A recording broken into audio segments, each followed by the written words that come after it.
אפתח פי ברינה בשיר ונגינה, אפתח פי ברינה בשיר ונגינה, לכבוד זה התנא ורבי מאיר, לכבוד זה התנא ורבי מאיר.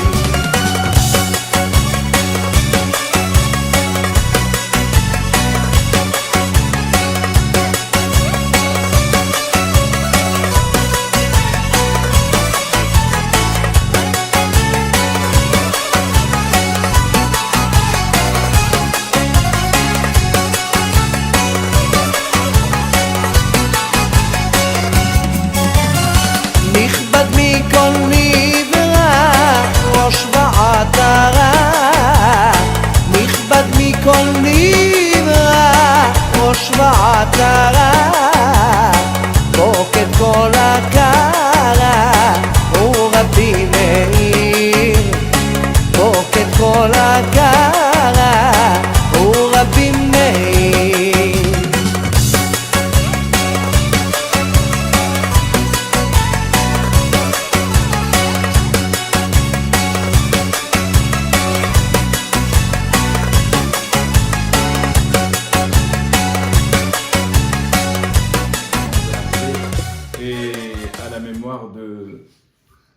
De Yehuda Harosh et Binyamin Gourion et David Bouranim et tous les autres qu'on a cités.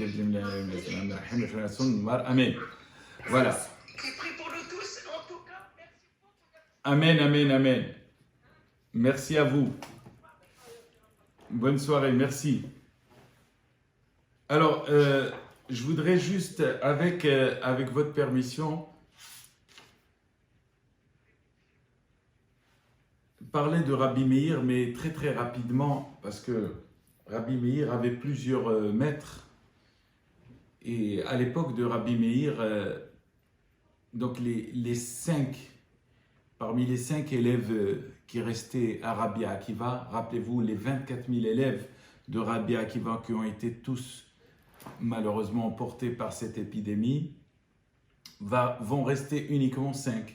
Et parmi ces 5-là, il y a Rabbi Meir. Rabbi Meir, bien sûr, il a eu d'autres maîtres, autres que Rabbi Akiva, il a eu d'autres maîtres. Il a eu un maître qui s'appelait Elisha ben Avouya. Elisha ben Avouya, dont la Gemara a dit qu'il s'est détourné vers la fin de sa vie, il s'est détourné de la Torah. Et puis, un jour, on raconte que lorsque Eliyahu Navi a rencontré un sage, ce sage a posé à Eliyahu Navi la question: qu'est-ce que Dieu fait là-haut? Qu'est-ce qu'il fait? Qu'est-ce qu'il raconte dans les hauteurs célestes? Eh bien, il lui dit tout simplement, tout ce qui est lu et récité par les sages, Dieu le révise aussi là-haut. Tout le monde sauf Rabbi Meir. Il dit: pourquoi Rabbi Meir? Eh bien, parce que Rabbi Meir avait appris d'un sage qui s'appelait Elisha ben Avouya. Et comme ce Elisha ben Avouya est devenu par la suite, il est devenu renégat pour ne pas dire autre chose, eh bien, la Torah, lorsqu'elle est apprise par quelqu'un qui ne l'accomplit pas dans un but, les Shem Shamayim, et c'est-à-dire dans un but complètement désintéressé. Et quand on apprend la Torah, on doit aussi l'apprendre de quelqu'un qui a de bonnes manières, comme nous l'avons expliqué. Et comme Elisha ben Avouya, dans la Gemara, il dit qu'il s'appelait Aher. On ne donnait plus son nom, on disait Aher, un autre. Parce qu'il s'était détourné. Et comme Rabbi Meir a appris de lui, alors on ne pouvait plus l'accepter. Mais le sage donne une image pour dire que Rabbi Meir avait certes appris de Elisha ben Avouya, à l'image de celui qui prendrait une grenade, comme ça il a été marqué, Rimon achalti veklipato zarakti, il est marqué que j'ai mangé l'intérieur de la grenade et j'ai jeté comment dirais-je, la peau, cette peau-là qui ne désignait rien du tout. C'est-à-dire qu'il a pris les meilleures, les bonnes manières et les meilleures manières de quelqu'un. On a le droit de prendre des bonnes manières de quelqu'un, mais c'est sûr que c'est pas évident d'apprendre de quelqu'un dont l'extérieur n'est pas bon. Mais donc Rabbi Meir, une fois que cela a été dit à ce sage, Eliyahu Hanavi, il a dit alors, aussi Dieu va dire au nom de Rabbi Meir. Et donc quand Dieu ramenait il parlait de Rabbi Meir. Mais Rabbi Meir était tellement humble, il était tellement dans une grande humilité que l'ensemble des textes qui ne portent pas de nom dans la Torah, eh bien c'est Rabbi Meir. C'est ce que nous disons, Kol Mishnah Setuma Hi Rabbi Meir. C'est quoi une Mishnah Setuma? C'est une Mishnah qui est fermée, c'est-à-dire qui n'a pas d'auteur. Eh bien toute Mishnah qui est fermée, elle appartient à qui? À Rabbi Meir. C'est Rabbi Meir qui en est l'auteur. Et Rabbi Meir a accompli pas uniquement la mitzvah de l'étude, il a accompli même, on raconte qu'il a même accompli la mitzvah de rachat de prisonniers. Vous savez que s'agissant de racheter des prisonniers, c'est la plus grande mitzvah qui existe dans la Torah. On peut même vendre un Sefer Torah pour aller racheter un prisonnier, un captif. Bon, pas de nos jours où il y a des règles qui sont bien établies, mais s'agissant d'un captif à l'étranger, eh bien, il y a une mitzvah très particulière de l'aider et de le racheter. Rabbi Meir a tout fait aussi pour cela. Et c'est ça la grandeur de nos sages, c'est que Rabbi Meir n'était pas seul. Rabbi Meir avait une femme qui s'appelait Brouria. Et Brouria, elle était aussi forte, si ce n'est plus forte que Rabbi Meir lui-même. Et voilà l'enseignement que Brouria va apprendre. Oui, je dis bien, va apprendre à son mari qui était Rabbi Meir, qui était un des plus grands hommes de sa génération. La Gemara raconte un jour que Rabbi Meir était ennuyé par un de ses voisins. Et il était tellement ennuyé par un de ses voisins qu'il a prié pour lui pour qu'il meure. Et quand sa femme a vu cela, elle lui dit, Meir, c'est-à-dire elle lui dit, mon mari, comment tu peux prier pour la mort d'un individu? Mais c'est strictement interdit. La Torah nous interdit de prier pour la mort d'un individu. Mais il lui dit, Rabbi Meir, mais c'est marqué dans la Torah. C'est marqué que dans le verset que nous lisons le jour de Rosh Chodesh, Itamu hot'im min haaretz, que soit annihilé, que ça soit détruit les fauteurs de la terre. Alors sa femme le reprend, lui dit, mais tu n'as pas très bien lu. Tu n'as pas mis les bonnes voyelles là où il fallait. Il ne faut pas lire hot'im, il ne faut pas lire des fauteurs, mais bien des hata'im, des fautes. Que soient annihilées les fautes sur la terre. C'est-à-dire ce que la femme de Rabbi Meir va lui apprendre, qui était très forte. On dit d'elle qu'elle était même, elle repoussait même l'étude de certains Tanaïm, c'est-à-dire les docteurs en loi de la Mishnah. Elle dit non, ce que Dieu veut, c'est qu'il n'y ait plus de fautes sur terre. Quand il n'y a plus de fautes sur terre, bien il n'y a plus de fauteurs. Cette image-là, je la retiens parce que ce que la Torah va, à travers cet enseignement, va nous apprendre, c'est que chaque juif doit prier pour la réconciliation de l'autre avec Dieu. Pas dire, il est comme ça, il a qu'à rester comme ça toute sa vie. Non. Nous sommes dans une forme de responsabilité. Et le rapport qu'il y a avec aujourd'hui, qui s'appelle Pesach Sheni, c'est que Pesach Sheni, c'est le deuxième Pesach. De quoi il s'agit? Il s'agit de personnes qui ont accompli une mitzvah, c'est-à-dire qui ont été les porteurs des ossements de Joseph, du cercueil de Yosef. Donc ils étaient dans une forme d'impureté. Certains même diront, c'est ceux qui sont rentrés pour sortir les deux fils d'Aaron morts à l'intérieur. Mais ils ont accompli une mitzvah. Étant donné qu'ils avaient accompli une mitzvah, ils étaient dans une forme comment dirais-je, d'impureté, parce qu'ils avaient touché l'impureté. Et quand on touche l'impureté, on devient impur. Quand on est face à l'impureté, on devient impur. À l'époque où le peuple vivait dans une forme de pureté, il y avait des camps. Le camp des purs et les camps des impurs. Et les camps des impurs, ça ne veut pas dire qu'ils avaient... C'est comme aujourd'hui, on confine tout le monde, ça veut dire que tout le monde est malade. Non, pas du tout. Dans la Torah, on nous dit, on passe 7 jours. Au bout du 7e jour, il faut lui donner un remède. On ne l'enferme pas totalement toute sa vie. Ça, c'est d'autres qui disent qu'il faut le fermer tant qu'il n'y a rien. Non, on n'a pas peur en réalité qu'il contamine les autres. C'est que le fait de l'enfermer totalement, c'est aussi de le perdre. La Torah ne veut pas qu'on le perde. La Torah veut lui dire tout simplement, le fait qu'il ait été en contact avec l'impureté, c'est qu'il s'est éloigné.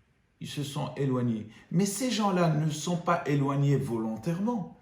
Ils se sont éloignés en accomplissant une mitzvah. Ils ont porté un cercueil. Parce qu'il y a des personnes qui accomplissent des mitzvot. Il y a des médecins qui sont formidables, qui soignent des gens eux-mêmes contractés des virus. Alors ils vont dire non, on ne va pas le faire. Mais ils le font. Mais ils n'ont pas fait exprès de le contracter. Il y a des gens qui vont accomplir des mitzvot, d'aller laver et d'accomplir le dernier devoir de la Hevra Kadisha. Est-ce que pour autant on doit dire non, on ne doit pas le faire de peur qu'on tombe? Dieu, il est grand. Même si on ne doit pas se mettre en danger. Mais Dieu, il est grand parce qu'il sait ce qu'il y a à l'intérieur de notre cœur. Il sait ce que l'on fait, on le fait avec cœur. On n'essaie pas de faire ça pour dire, voilà, regardez ce que nous on fait. Pas du tout.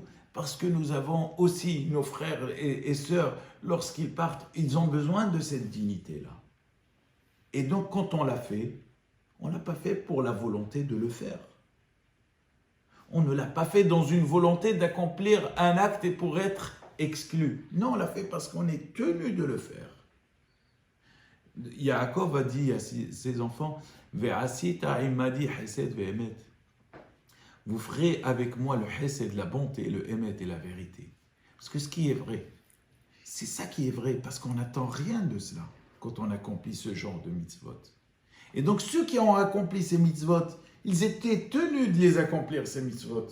Qu'est-ce qu'on doit leur faire? On doit les mettre de côté, on doit leur dire non, eh bien on va vous punir, vous ne ferez rien du tout, attendez l'année prochaine. Non, ça ne marche pas. Ils ont besoin d'accomplir comme tout le monde. La Torah nous dit, c'est l'ensemble du peuple qui devait le faire, même si c'était un jour du Shabbat. Et même s'ils étaient tous impurs, ils devaient le faire. Mais dans les cas individuels, on n'exclut pas des individuels qui ont accompli une mitzvah. Osek be mitzvah, patour me mitzvah. S'agissant de quelqu'un qui est en train d'accomplir une mitzvah, il ne peut pas faire une deuxième. Si les deux arrivent en même temps, il faut bien qu'il choisisse une.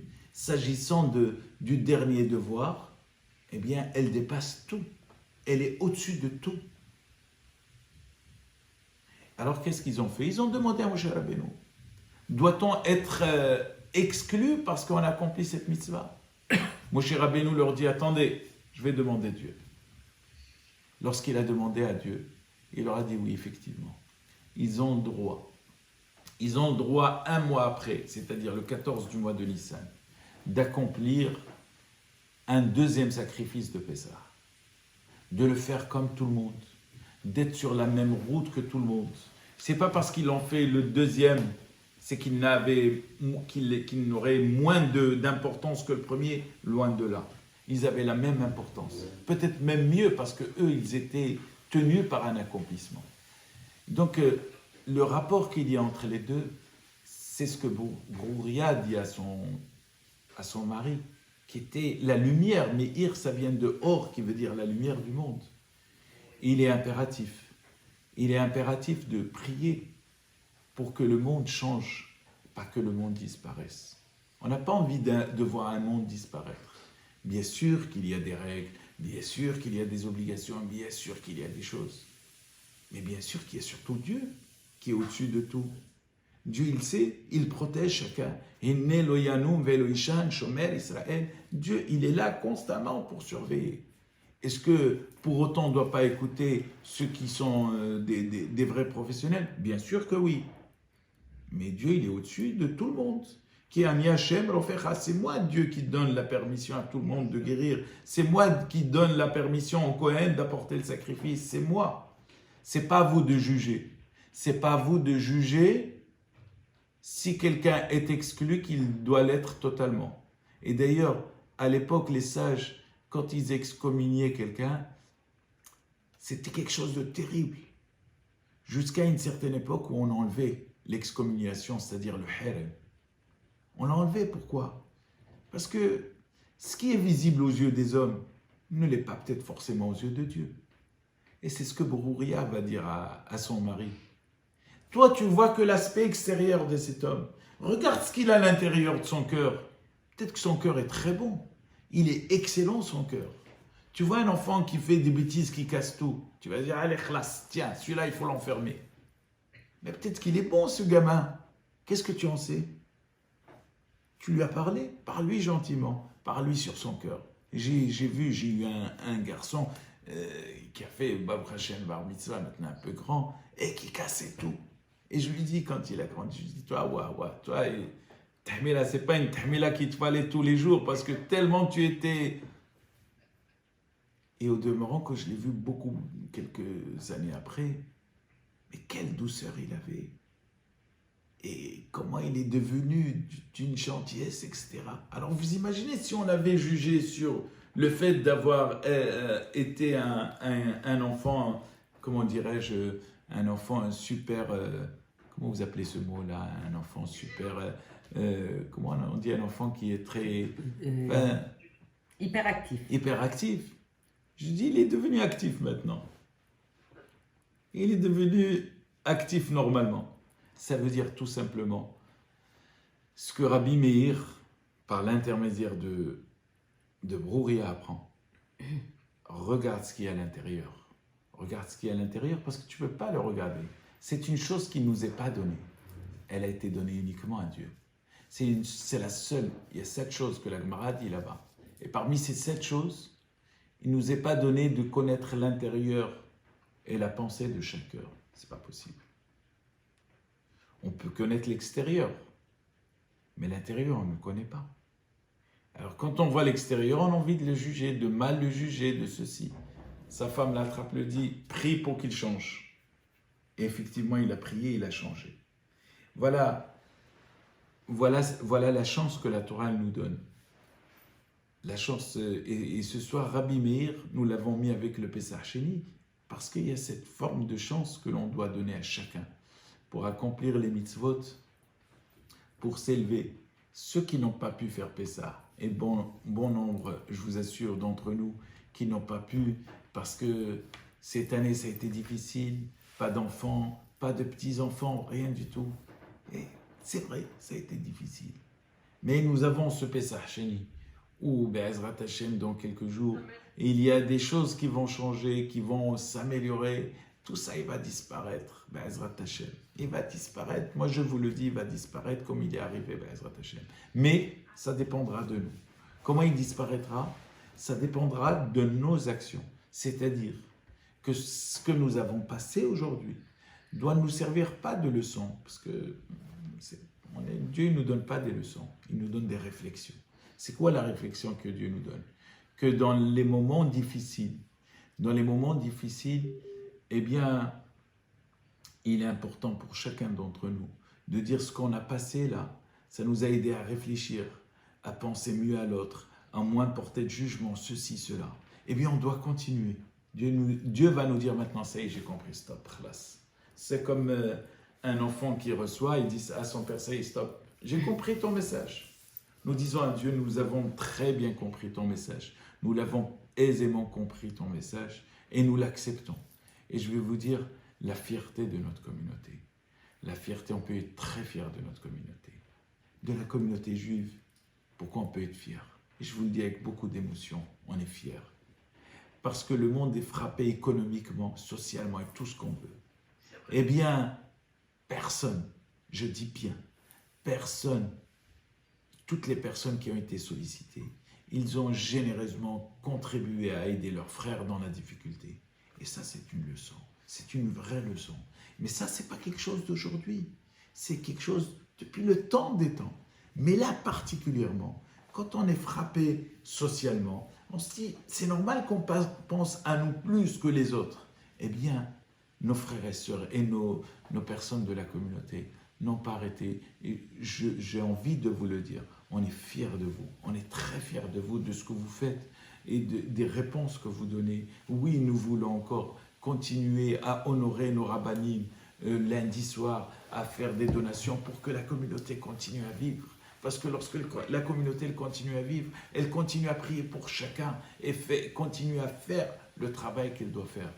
Eh bien, ça c'est grâce à qui? C'est grâce à vous, grâce à votre générosité, grâce à votre envie de continuer malgré la difficulté. La difficulté, elle va être passagère. Et lorsque Akash Baruch va voir tous ces éléments-là, eh bien, il va se dire, Dai les tsarotenu, que notre malheur, il s'arrête. Il va s'arrêter, Be'ezrat Hashem. Il est en train de disparaître totalement.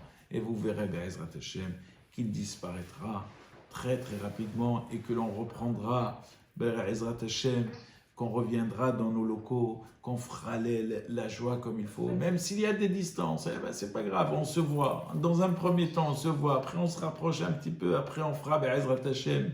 Lorsqu'il disparaîtra totalement, on fera tous la fête. Et on dira que grâce au mérite de Rabbi Meir, grâce pas à Rabbi Meir, grâce à Rabbi Meir qui lui va intercéder auprès de Dieu, c'est ce que je dis souvent. Parce que les sages, c'est quoi la grandeur des sages? C'est qu'ils ont un honneur particulier et une place particulière devant Dieu. Mais nous ne prions pas les sages. Les sages, eux, vont intercéder auprès de Dieu. Et comment ils intercèdent? Eh bien, parce que quand ils voient que nous changeons, eh bien, ils continueront, Be'ezrat Hashem, à prier pour nous, pour que notre communauté, elle soit dans Be'ezrat Hashem, dans le rétablissement le plus total, que vous ayez des brachot, que tous ceux qui sont dans la joie, qui restent dans la joie, et que ceux qui ont été éprouvés, eh bien, que Dieu leur donne le courage et la force nécessaires de traverser cette épreuve, et que Dieu fasse qu'on connaisse de meilleurs moments, de meilleures circonstances dans les joies. Amen, ve Amen, à la mémoire de Yehuda Arosh, Binyamin Gourion, David Bouganim, David Eliyahu Ben Amraous, à la mémoire de ces personnes que nous venons de citer. Nous disons à Madame Arosh et à ses enfants, au papa de notre secrétaire Frédéric Gourion, eh bien, que votre mari, que votre père, grand-père, qu'il soit une source de bénédiction pour chacun d'entre vous, et qu'il soit, Be'ezrat Hashem, qu'il vous donne la force nécessaire de revenir, Be'ezrat Hashem, dans la joie. C'est ce que nous espérons pour notre communauté, nous retrouver très très très rapidement. Alors n'oubliez pas, lundi soir, il faut qu'on fasse avec dans le Zoom, donc on va faire une belle joie, pas parce qu'on va être déconfiné, mais parce que c'est l'Akbar Omer, c'est l'autre élève de Rabbi Akiva qui s'appelait Rabbi Shimon Bar Yochai, qui lui, lorsque est arrivé comment dirais-je, les Romains, et qui ont voulu cesser, qui ont voulu qu'on ne diffuse plus la Torah. Et il a continué à diffuser la Torah. Il est devenu la lumière du monde. Et bien, donc, Rabbi Meir, alav shalom, Rabbi Meir, qu'il vous donne la lumière, qu'il apporte la lumière dans vos foyers. Amen, amen. Donc, n'oubliez pas de vous inscrire sur... vous appelez Madame Moyal sur le 06 09 52 49 26 pour vous inscrire pour le Zoom.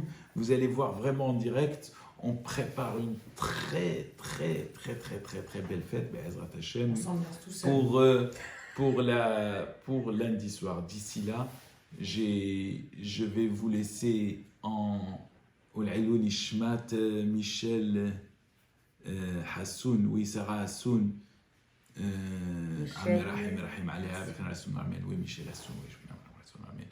je vous donne rendez-vous, Be'ezrat Hashem.